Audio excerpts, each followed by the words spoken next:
did it again. It's been 9 months since I read this book to when I'm reviewing it. But we're going to do it now. So however long it takes me, I will try and review all Doctor Who books I read. Just may take a little while. That's all. Just a little while. Today I'm going to be reviewing this book, The Drostrans Curse by Costa Book Award winning A.L. Kennedy.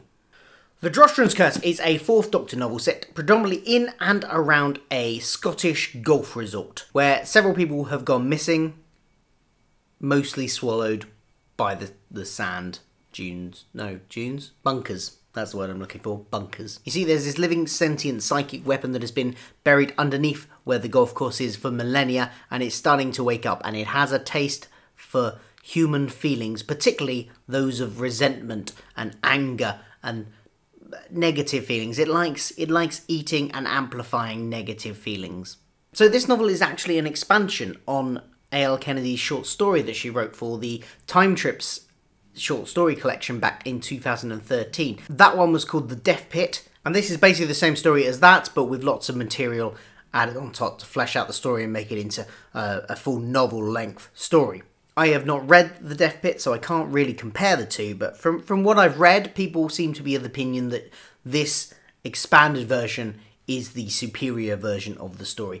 And that's not always the case with short stories versus expanded novel versions of it. Sometimes stories work better when they're short, but the general opinion seems to be that this works better as a full-length novel where she has time to properly flesh out the characters. But like I say, that's not my opinion because I haven't read the short story, so can't directly compare. But what did I think of the novel, as that is the one that I actually have read?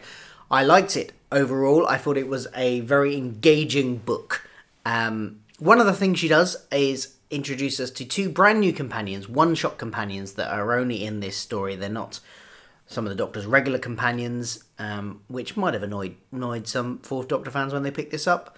But I think it worked quite well. And what she did was introduce us to those characters first. She set up those characters. Like I say, there were 2. There's Bryony, who's this sort of put-upon receptionist at this golf resort hotel, who's fed up of her job, fed up of being belittled by her boss, probably fed up of being subjected to all the probably absolute rubbish that a receptionist at a golf resort, female receptionist at a golf resort would have had to have put up with in the 1970s, and she's sort of yearning for something a bit different. And freed of those everyday constraints from her everyday life and let loose on an adventure with the Doctor, she's a very fun, energetic person, and I think someone that would have been a great companion had she stayed on in the TARDIS past this story.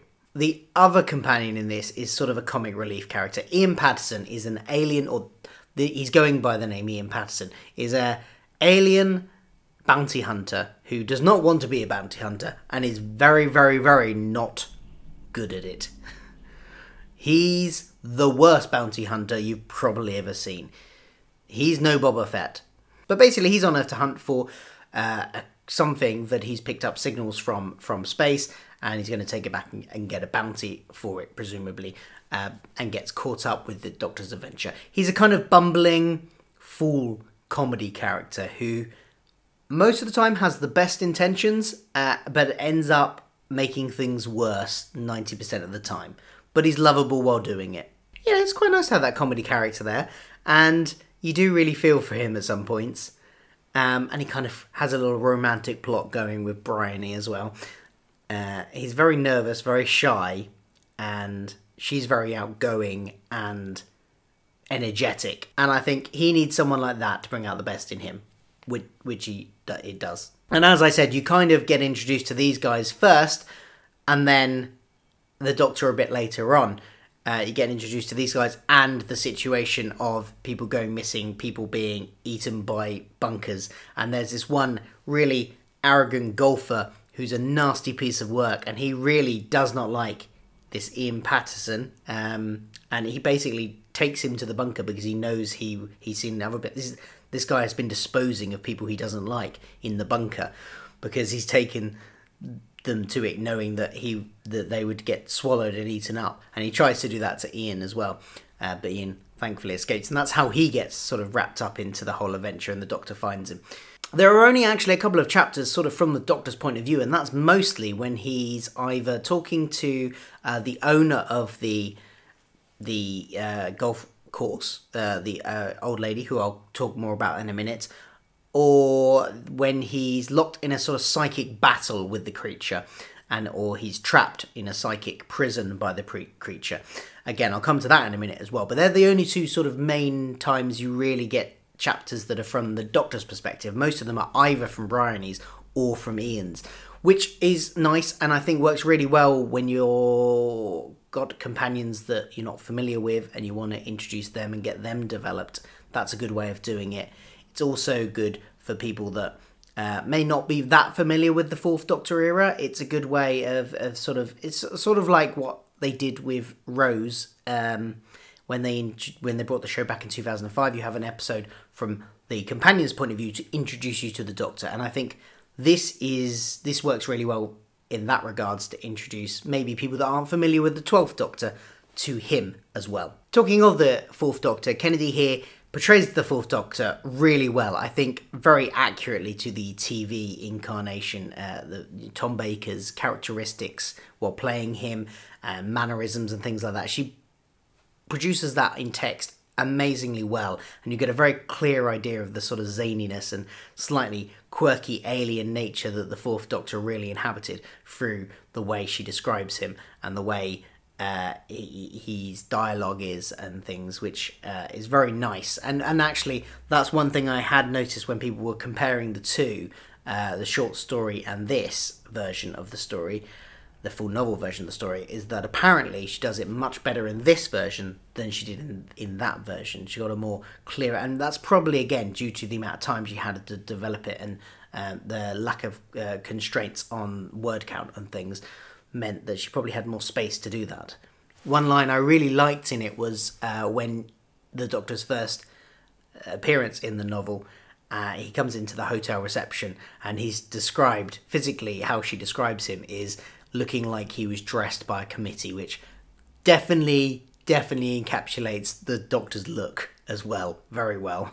You can really tell that Kennedy is a big fan of Doctor Who when reading this. She's a massive fan. I think she'd wanted to write something Doctor Who for many years, which is great when you get such a high-profile author that wants to write in this world. And you can really tell that, and that really comes out in her writing, both in the enthusiasm you can feel in the prose itself, which it's very sort of fast-paced in parts and very scattered. It kind of mirrors the Fourth Doctor's personality in many ways, which is great.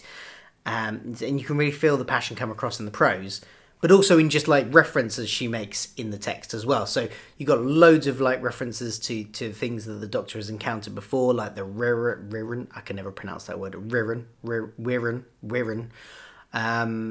Or Artron energy, or the Cloister Bell, or Davros is mentioned at one point. So you know she knows the history of the show. She's familiar with it. She's not just throwing this stuff in there. She knows what it means when she references it as well, and you can really tell that. Back to the plot, and the creature under the golf course is getting more and more powerful as the book progresses, which is really good for increasing the tension, keeps the pace flowing. There is a little bit of a dip in sort of stuff happening in the middle of the book, but you know what? I didn't feel like it was crawling along. It was almost a nice refreshing lull from the tension, and then it ramped back up again as the creature got more and more powerful, potential to sort of affect the whole world. The Doctor even gets psychically attacked and is in a sort of mind prison with this creature, which takes him out of the sort of main action in the real world for a little while, which I think was a really good decision. It allowed the author to develop the side characters a bit more. So you got the opportunity for the companions to really get a bit more developed and show off what they could do and what kind of characters they could be, and really sort of show off their own heroics in many ways, even if it doesn't always go as planned. Because, as I said before, Ian has a tendency to mean well and end up making things worse. There's a lot of different tones in this book, but they don't clash, and it doesn't feel unnatural when they switch between them. You've got the really high energy pacing moments. You've got the more sort of the bits where there's the psychological battles are a little bit trippy, and then you've got the sort of more creepy moments that particularly with the old lady that owns the golf estate. Now, her and her two creepy grandchildren are very, very creepy, and the grandchildren particularly lend to some of the more creepier bits in the moment in the book. And one of the things the Fourth Doctor era is known for is the sort of more horror stuff, the creepy stuff, and some of that is present here as well, which is quite nice. When the creature gets really powerful, there's this American kid who is very resentful, very bratty, very entitled, and the creature kind of latches onto him a bit. And I did wonder if she was making a comment about a certain American bratty person that has the power to end the world, like this kid does in this book. But it was written in 2015, this book, so maybe that's just coincidence. Wonder who I could be talking about. Anyway, ultimately the negative emotions that the creature is feeding off and amplifying need to be countered. Now, without giving too much away, they use a plot device to try and defeat this creature or end the danger that the creature poses that I often think is overused in Doctor Who, and I just groan every time it's used, which is effectively the power of positive thinking, good emotions, loving and caring, and, positive mental attitude, that kind of thing. And that usually really annoys me in almost everything. But kind of works here. And I think that's mainly due, but I think it was set up properly. It fits with the creature that it is and the abilities the creature has. It just makes sense with this. So I didn't mind it too much in this. And actually examining humanity's capability for compassion and caring is a theme that A.L. Kennedy comes to in a lot of her work. So it makes sense that she would for her work with Doctor Who. I mean, it fits really well with the character of the Doctor, so I can absolutely understand why she'd want to roll that into this as well. This is a good book. I think Fourth Doctor fans will find a lot to love about it, especially in the way that the Fourth Doctor is very accurately portrayed. Some might be a little bit put out the fact that there's not some of the favourite companions being used in this as well, some of the regular travelling companions of the Doctor. But I think that's relatively easy to get over. Yes, it might be a bit of a disappointment not to have some of his regular companions, but ultimately it works. So, and I think fans of Doctor Who that haven't seen much of the Fourth Doctor will also have a lot to take from this. It introduces everything you need to know in a really easy, concise way. You don't get bogged down with continuity, even though there are little references for the people that will get them. They don't bog it down and don't feel like they're mocking you for not knowing stuff. So I think there's something for everyone here. It's a fun, action-packed adventure, which has great pacing, some brilliant characters, some creepy moments. It has a bit of everything you would want from a Fourth Doctor story, I think. I would give this an 8 out of 10. It's a high-ranking one. The Droshten's Curse. Definitely worth checking out. Thank you for watching this review. I'm sorry it took so long. I remember in the last Doctor Who book review I did, I said I'd just finished reading this and I'm going to review it really soon, and I haven't. It's been like 6 to 9 months. I can't even remember when that was. So I will be better. I will do better next time. Promise, next time I read a Doctor Who book. What did you think of this one? Let me know in the comments below. Have you read it? Did you like it? I would love to know. I will be back with more Doctor Who content, Doctor Who book reviews, other book reviews, and other pop culture type things. So please do subscribe if that's the kind of thing you like watching. And I will see you again soon. Thanks a lot. Bye.